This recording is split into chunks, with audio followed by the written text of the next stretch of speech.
If you follow movies and their box office results, you know that the first week is really when all the bulk of the revenue comes in.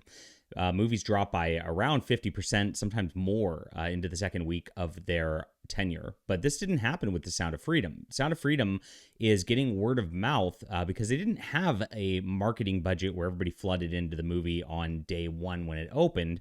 A lot of people came in over 4th of July. And once that happened, word of mouth kept spreading and spreading and spreading. And so we're seeing something bucking the trend here, which is very interesting for Hollywood. And this actually goes to show that there is a market for truthful storytelling out there. The Hollywood always says there's no conservatives in media and all that. And I don't understand how, like, somebody going and fighting child trafficking is a conservative issue. But it is these days. I guess that means that the left is for child trafficking. I mean, that's the only conclusion you can possibly make at this point. But we kind of know Hollywood is.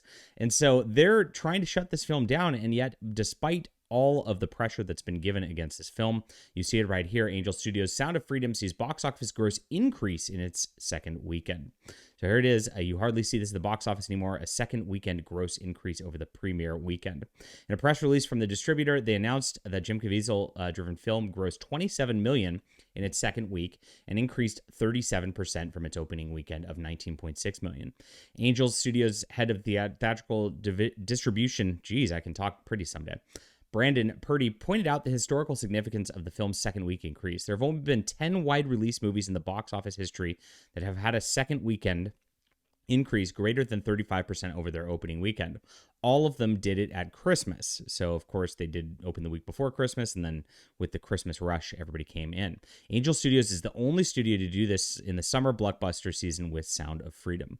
The company's SVP of Global Distribution, Jared Giese, boasted about the film's success while also taking a shot at the company's competitors. While the entire Summer movie box office lineup is underperforming, our small independent film continues to grow week over week. Driven by millions of fans and supporters, Sound of Freedom has become a national and soon international movement for change.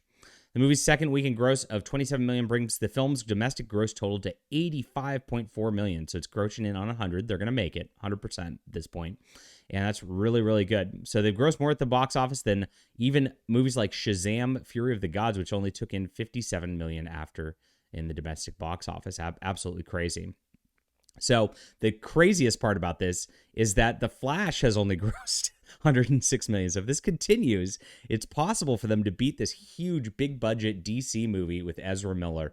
Oh my gosh, congratulations to everybody involved. This is a huge, huge deal, guys. It shows the power of the consumer. It shows the power of us to actually go out there, spread word of mouth, and do something different. This has been happening a lot with independent comics and independent books. If you guys follow my channel, you know that we've been covering a lot of that and that we produce our own all the time. You can check my links below on Amazon and the like.